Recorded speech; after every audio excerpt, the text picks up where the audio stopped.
साद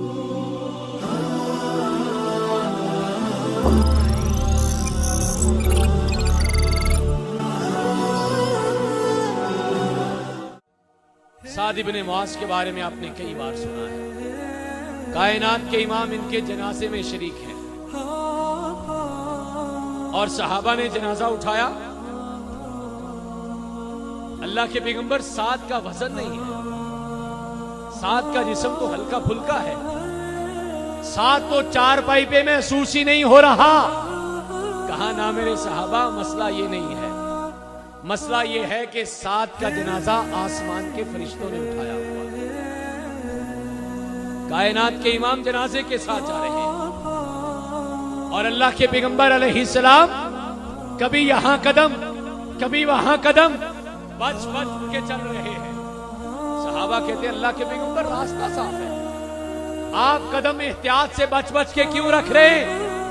कहा मेरे सहाबा, मैं बच बच के इसलिए चल रहा हूं कि साद के जनाजे के साथ 70,000 फरिश्ता भी अल्लाह का चल रहा है।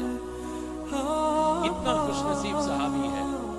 कायनात के इमाम ने खुद कब्र में उतारा है, इसको दफन भी किया, कफन भी दिया, जनाजा भी पढ़ाया। 70,000 फरिश्ते ने जनाजा भी पढ़ा। साद की वफात के बाद साद की वालिदा मुहतरमा अस्मा रज़ी अल्लाह ताला अन्हा आती है, परेशान है, आंखों से आंसू जारी है।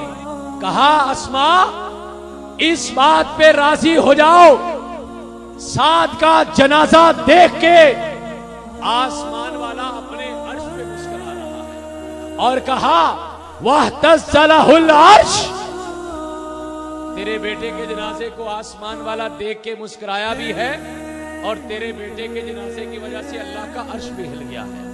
वो लोगों, वो तौबा करने वालों को देख के मुस्कुराता है, वो रात की नमाजों को पढ़ने वालों को देख के मुस्कुराता है, वो मुसलमानों की सफ़ों में शामिल होने वालों को देख के मुस्कुराता है, वो अल्लाह के लिए जिहाद करने वालों को देख के मुस्कुराता है, वो अल्लाह के लिए कुर्बानी देने वाले, इसार करने वाले, अल्लाह के रास्ते में खर्च करने वालों को देख के मुस्कुराता है, वो अल्लाह का तकवा रखने वाले, अल्लाह का खौफ रखने वालों के जनाजों को देख के मुस्कुराता है।